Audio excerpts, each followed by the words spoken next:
What's going on, Jerome's? As we're wont to do after the NFC North is in the books, we like to take a look at the standings and where the Vikings currently sit on the NFC North table, because that is always the first step. We can't really worry about winning the conference, winning the Super Bowl. You take care of the division first and foremost, and the Vikings got off the schneid, beating Seattle 30-17. It is happy days here again.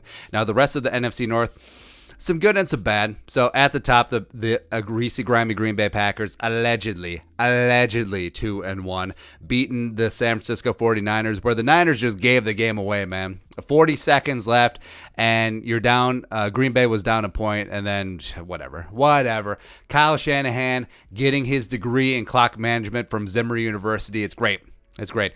Get the corpse of Jimmy Garoppolo off the field. Play Trey Lance. No pants for Trey Lance. Come on, man. The pride of Marshall, Minnesota. But the Packers, I mean, how friggin' blessed are the Packers, man? Look at these next three games. They get the dead-ass, hauled-out corpse of Pittsburgh at home. Great. I mean, the Steelers are in trouble, man. So Big Ben is obviously 2 years past his sell-by date, and that offensive line is atrocious, and that defense, the defense is just a collection of parts. It's TJ Watt, Joe Hayden, Minka, and everyone else. So it's rough. Then you're at Cincinnati, and the Bengals have been punching above their weight, but sure. And then you're at the Bears.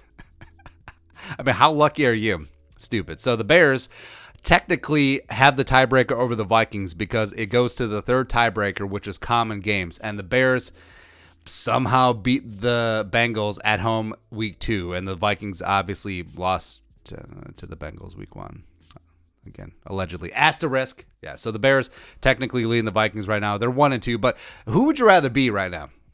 Like, which team would you rather support? The Bears or the Vikings? The Bears, in Justin Fields' first start, lost 26-6 at the Browns, and that offensive line is repugnant. I do feel bad for Justin Fields.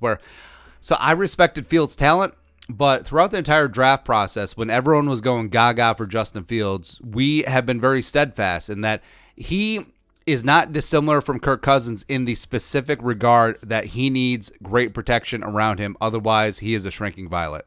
Otherwise, Justin Fields has a lot of trouble. And it was exposed in the national title game against Alabama, where after Wyatt Davis went out with his injury, Christian Barmore ate that Buckeyes offensive line alive and caused a lot of problems for Justin Fields. So this offensive line for the Bears ain't getting any better. And you saw what happened. He was sacked 8 times. And the Bears had 1 yard of net passing. 1 yard. How crazy is that? Yeah, it's rough. But Matt Nagy should be fired, but they won't fire him because the GM is tied to him as well. Plus, the Bears are cheap, so they don't want to do it. And they don't want to do it right now.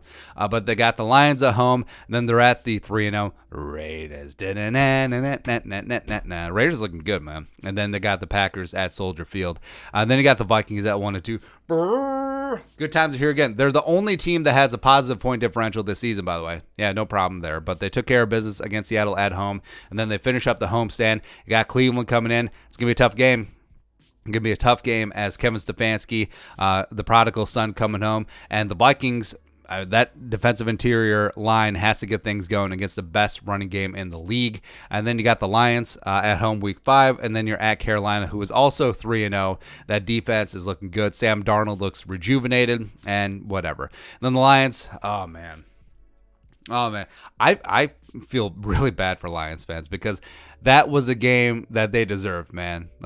Dan Campbell's crew, they handled Lamar Jackson, especially in that second half, and they had everything going for them. They did. And then Justin Tucker, 66-yard bomb, just off the crossbar, and then it bounces in. Like, if it had been half an inch short, it bounces the other way and doesn't go in. Plus, also, Justin Tucker, Field Dates pointed this out. Tucker is 16 of 16 in kicks with less than a minute to go in his career. How nuts? Plus, he's made 50 fourth quarter field goals. Just insane. But the Lions needed that one because I think wins are going to be few and far between for this Detroit side. And it's going to be another long season for Lions fans. And so in my power rankings of NFC North rivals, where you have vitriol for them, like, the Lions are at the bottom, man. Like, I commiserate with Lions fans. I think they've gone through a lot of pain and suffering like Vikings fans, but to a degree, of Vikings is worse because you get your hopes up and then you get let down. But Lions fans, there's absolutely no hope. There's none. Yeah, and you have Megatron and Barry Sanders.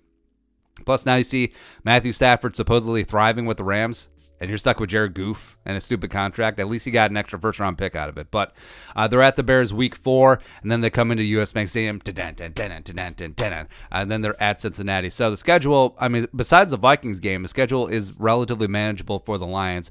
And I guess standings-wise, it would be good to root for the Lions to beat the Bears, so that gets evened out, and then the Vikings get to 2-2. Who would have knew? And then blah blah blah. So, and that is it. That is the NFC North standings update. Week 3 is in the books. Week 4, wanting some more coming on up. Let us know your thoughts and our thoughts in the comment section below. Subscribe for daily Vikings takes. Want to support that work? Pull a little something in the Venmo. But until next time, Skol, production value.